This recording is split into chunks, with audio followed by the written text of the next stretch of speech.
అందరికీ నమస్కారం. బీసీ హక్కుల కోసమై రామచంద్ర యాదవ్ గారు అమర నిరాహార దీక్ష చేస్తున్నారు. ఇవాళ 3వ రోజు. ఆయన కోరిన కోరికలు అనేది చాలా తక్కువ, పెద్ద ఇదేం కాదు. అమరావతిలో ఒక 1000 ఎకరాలు బీసీల సంక్షేమం కోసం అని చెప్పి ఇవ్వాలని చెప్పి, అలాగే బీసీల కోసం రిజర్వేషన్ అనేది ఆయన అడిగింది 44%. కానీ గవర్నమెంట్ దిగొచ్చి అట్లీస్ట్ కొంచెం అన్నా పర్సంటేజ్ ఇస్తే 44 కాకపోయినా కొంచెం అన్నా నెగోషియేట్ చేసుకుంటే బాగుంటుంది. అలాగే బీసీల కోసం ఫండ్స్ కానీ, బీసీల కోసం బీసీల రక్షణ చట్టం అనేది, స్థానిక సంస్థ నిధులు, కార్పొరేషన్ నిధులు, అది ఇవన్నీ ఆయన అడిగే డిమాండ్లో ఏమీ తప్పేం లేదు. గవర్నమెంట్ కావాలి అనుకుంటే దిగొచ్చి తప్పకుండా చేయొచ్చు. ఇవాటికి 3వ రోజు. ఆయన హెల్త్ అనేది చాలా ఇదవుతుంది. దయచేసి గవర్నమెంట్కి రిక్వెస్ట్ చేస్తున్నాను, ఎవరినన్నా పంపించి నెగోషియేట్ చేయడానికి అని చెప్పి. ఆయన అడిగే డిమాండ్స్ పెద్ద ఈ డిమాండ్స్ ఏం కాదు. తప్పకుండా గవర్నమెంట్ దిగొస్తే చేయగలరు, కానీ ఎందుకు చేయట్లేదని చెప్పి నేను అడుగుతున్నాను.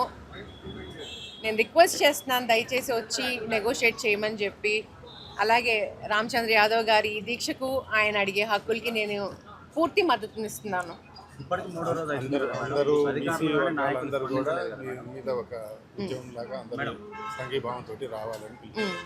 అలాగే అన్ని బీసీ వర్గాలు కూడా ఆయనకి సపోర్ట్ చేస్తూ ముందుకు రావాలని చెప్పి కూడా నేను కోరుకుంటున్నాను.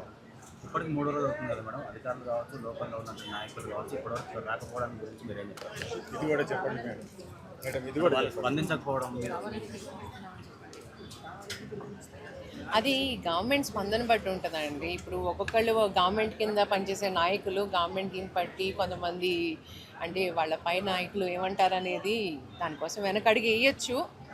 నేను అందుకనే లోకేష్ బాబు గారికి, చంద్రబాబు నాయుడు గారికి నేను రిక్వెస్ట్ చేస్తున్నాను, ఎవరినైనా పంపించి నెగోషియేట్ చేయమని చెప్పి.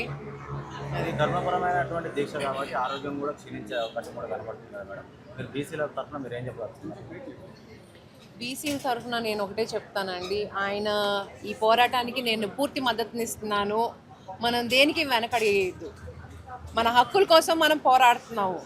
వెనకడుగు అనేది వేయొద్దు, ముందుకే వెళ్దాము. ఎవరికి భయపడద్దు, ఏ గవర్నమెంట్కి ఎవరికి భయపడద్దు. మనందరం ఏకమైతే మనల్ని ఎవరు ఓడించేవాళ్ళు.